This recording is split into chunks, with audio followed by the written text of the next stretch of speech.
On today's 3 for 3 of your child's IEP, I'm going to talk about the present level of performance. Your child's present level of performance, or the PLP, as many schools refer to it as, is a really important piece of your IEP. It is where the meat goes of who your child is, what their strengths, what their weaknesses are, and it's vitally important so that if your child gets a new teacher tomorrow, that teacher can pick up that present level and know exactly who your child is and what makes them tick.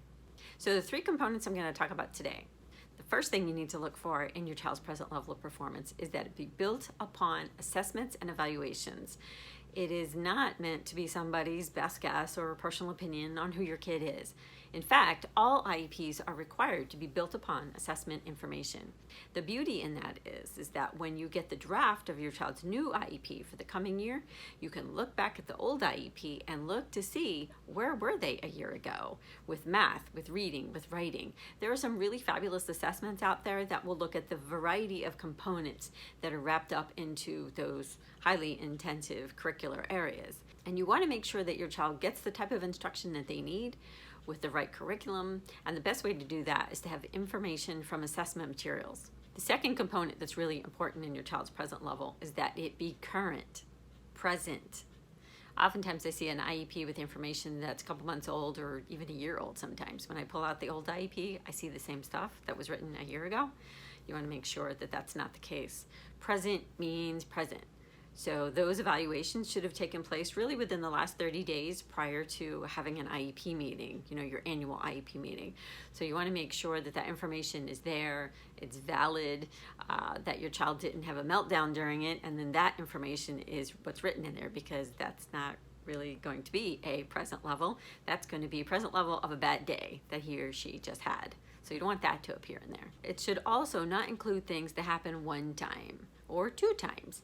I see a lot of times, especially when it comes to behavior, that there'll be a behavior noted in a present level like, I don't know, Joey scratched a girl in class last week. Well, okay, that's horrible, but that's not really something that would be written into the present level unless it's something that's consistently happening. And if that's the case, then you need to talk about doing a functional behavior assessment and developing a behavior plan. But for the sake of a present level of performance, that information is not needed unless it's something that consistently happens.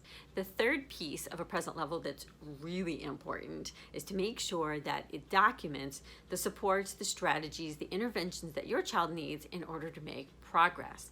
So for instance, if your child needs to have extra adult assistance in the classroom to keep them on task, to implement the behavior plan, to help them with their communication skills, that should all be built into the present level so that no matter who picks up your IEP, they're going to have a pretty good indicator of what your child needs in order to succeed in the classroom.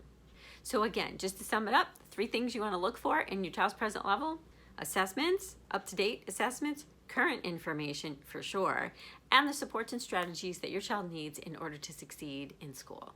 So thanks for joining us for another segment of 3 for 3 of your child's IEP. Join us again next time, where we're going to talk about your child's IEP goals and how to write them, how to monitor them, and how to change them if you need to.